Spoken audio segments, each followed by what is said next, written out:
अस्सलाम वालेकुम बच्चों, मैं टीचर शेख बशीर PS फरगनबाला से आपकी खिदमत में आज फिर हाजिर हूँ। आज के लिए मैंने क्लास 4th प्राइमरी चुनी है और सब्जेक्ट हमारा EVS है। टॉपिक आज के लिए मैंने फिर ईयर टू ईयर, ये आपका चैप्टर नंबर 3 है और आपकी किताब का पेज नंबर 19 है। प्यारे बच्चों, कल आपको मैंने समझाया था कि ईयर जो है it is a sense organ. Third primary में आपने सेंस ऑर्गन पढ़े हैं। 5 सेंस ऑर्गन है हमारे, मेन 5 सेंस ऑर्गन हैं, तो ईयर उनमें से एक है। मैंने आज रिकैप करने के लिए फिर लिखा है ऑर्गन ऑफ हियरिंग, इससे हम आवाज साउंड वगैरह सुन सकते हैं। तो बच्चों, कल हमने पढ़ा था कि ऐसे एनिमल जिनके एक्सटर्नल ईयर होते हैं या जिनके ईयर्स हम फ्रॉम ए डिस्टेंस देख सकते हैं, उन एनिमल के स्किन के ऊपर या बॉडी के ऊपर हेयर्स होते हैं और ऐसे एनिमल जो हैं they give birth to young ones, वो बच्चे देते हैं। तो मिसाल के तौर पर वहां हमने एग्जांपल पढ़ी थी बच्चों, काउ जो है उसके एक्सटर्नल ईयर्स होते हैं और वो हम डिस्टेंस फ्रॉम ए डिस्टेंस देख सकते हैं, और गाय जो है वो बिछड़ा या बिछड़ी देती है। इसी तरह गोट के एक्सटर्नल ईयर होते हैं और ये भी बच्चे देती है, इसके जिस्म के ऊपर भी बाल होते हैं। इसी तरह शीप था बच्चों। फिर कुछ वाइल्ड एनिमल्स की एग्जांपल्स हमने पढ़ी थी, टाइगर था, लायन था, बियर था। तो ऐसे एनिमल्स बच्चों जिनके एक्सटर्नल ईयर होते हैं या जिनके ईयर्स फ्रॉम ए डिस्टेंस हम देख सकते हैं, उन एनिमल्स, वो एनिमल जो है उनके जिस्म के ऊपर बाल होते हैं और वो अपने बच्चे को जन्म देते हैं। तो आज बच्चों आप इस टेबल को खूब देखें। मैंने टेबल बनाई है और ऊपर सुर्ख मार्कर से मैंने लिखा है animals whose ears are not seen. इसका मतलब हो गया कि फ्रॉम ए डिस्टेंस जिनके हम ईयर्स नहीं देख सकते हैं, या इसका मतलब ये भी है कि बच्चों जिनके एक्सटर्नल ईयर्स नहीं होते हैं। मिसाल के तौर पर आप अपने कान को हाथ लगाइए, आपका एक्सटर्नल ईयर है, इसको आप दूर से भी देख सकते हैं। तो आज हम उन एनिमल्स के बारे में पढ़ रहे हैं कि जिनके एक्सटर्नल ईयर्स नहीं होते हैं या जिनके ईयर्स हम दूर से नहीं देख सकते हैं। तो दूसरा मैंने यहां लिखा है बच्चों इसी टेबल में, has feathers on body. Feather बच्चों क्या हुआ कि उनके जिस्म के ऊपर फीदर होते हैं, जिनको हम जिस तरह फॉर एग्जांपल बर्ड्स हैं उनके ऊपर फीदर्स होते हैं। तो आगे मैंने लिखा है ले एग्स। अब बच्चों टेबल में देखो, मैंने एक एनिमल का नाम लिखा है हेन, आगे मैंने यहाँ टेबल में येस लिखा है। इसका मतलब हो गया हैज फीदर्स ऑन बॉडी, कि हेन की बॉडी के ऊपर फीदर्स होते हैं। तो आगे मैंने लिखा है ले एग्स, उसका मतलब है हेन अंडे देती है और फिर इन अंडों से हेन के वो चूजे निकलते हैं। अब दूसरा एनिमल मैंने लिखा है बच्चों स्पैरो, फिर लिखा है पैरोट, फिर लिखा है बुलबुल, फिर लिखा है पिजन। तो इन सब को मैंने बोर्ड पे आपके इस कॉलम में yes yes yes yes yes लिखा है।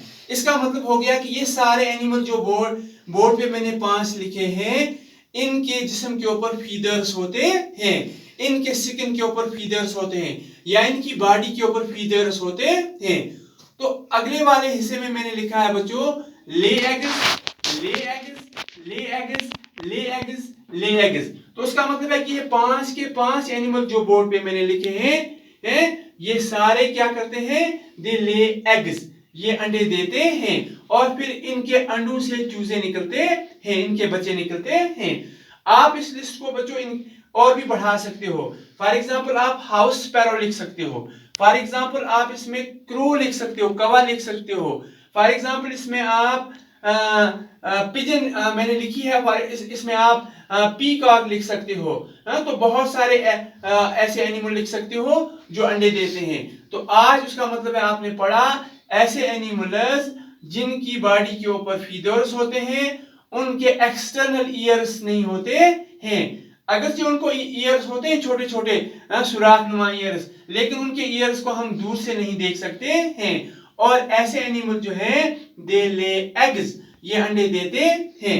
तो आप नीचे मैंने सत्र में लिखा है animals whose ears are not seen from a distance, दूर से जिनके हम ऐसे एनिमल जिनके ईयर्स हम थोड़ा दूर से नहीं देख सकते, और या ऐसा भी हम कह सकते हैं बच्चों that do not have external years, जिनके एक्सटर्नल ईयर नहीं होते हैं। फॉर एग्जाम्पल आप अपनी किताब के पेज नंबर 20 पे यहाँ देखोगे बोर्ड, यहाँ बहुत सारे एनिमल हैं, इनके दूर से आप कान नहीं देख सकते हो।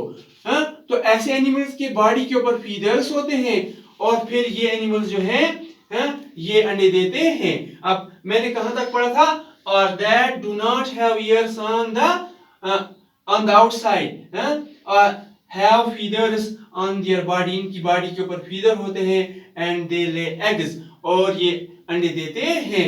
एग्जाम्पल में ऑल बर्ड्स आप लिख सकते हो, तमाम परिंदों के आप नाम लिख सकते हो। तो बच्चों एक हेडिंग मैंने एक वर्ड मैंने लिखा है यहाँ सुर्ख इंक से, ये डायनासोर है। साइंटिस्ट कहते हैं कि एक जमाना था ये भी एनिमल थे, लेकिन आज ये अर्थ पे इन एनिमल्स का नाम और निशान जो है नहीं है, इनकी नस्ल ही खत्म हो चुकी है। तो आगे मैंने लिखा है these animals are no more on earth, हैं तो एनिमल, एक जमाने में तो ये एनिमल थे अर्थ पे, लेकिन आज अर्थ पे नहीं है। क्यों नहीं है? क्योंकि इनकी नस्ल खत्म हो चुकी है। तो इससे हमें ये मान लेना चाहिए कि हमें एनिमल्स की प्रोटेक्शन करनी चाहिए। ऐसा ना हो हम एनिमल्स को इसी तरह उनकी प्रोटेक्शन ना करें तो डायनासोर्स की तरह ये सारे एनिमल खत्म हो जाएं और फिर इंसानी जिंदगी खतरे में, इंसानी जिंदगी के लिए खतरा पैदा हो जाए। यहाँ मैंने एक सेंटेंस बच्चों लिखा है, अच्छी तरह याद रखना, दस वी मस्ट प्रोटेक्ट एनिमल्स, हमें एनिमल्स की हिफाजत करनी चाहिए, एंड देयर हैबिटेट, और उनके घर की हिफाजत करनी चाहिए। फॉर एग्जाम्पल वाइल्ड एनिमल्स जो हैं वो फॉरेस्ट्स में रहते हैं, उनका हैबिटेट वाइल्ड है, हमें फॉरेस्ट्स की प्रोटेक्शन जब हम करेंगे तो हम वाइल्ड एनिमल्स की प्रोटेक्शन कर रहे हैं। तो बच्चों एक और मैंने यहाँ एक वर्ड लिखा है, आप याद रख लें, टाइगर का नाम मैंने लिखा है टाइगर, आगे मैंने लिखा है आवर नेशनल एनिमल, ये हमारा कौमी जानवर है। टाइगर हो गया, चीता हमारा कौमी जानवर है। और फिर मैंने लास्ट पे एक डैश डैश आपके लिए डाला है, dash dash is our national bird. ये घर पे आप किसी किताब से या आपने किसी बड़े से मालूम करें, जिस तरह टाइगर हमारा नेशनल एनिमल है तो हमारा नेशनल बर्ड कौन सा है। बच्चों आज के लिए इतना काफी, कल इंशाल्लाह आपके लिए मंडे को मैं इस सारे लेसन का असाइनमेंट बना के अपलोड कर देता हूँ, वहीं से आप इनके आप असाइनमेंट पे आपके सवालात के जवाबात होंगे। खुदा हाफिज, अस्सलाम वालेकुम।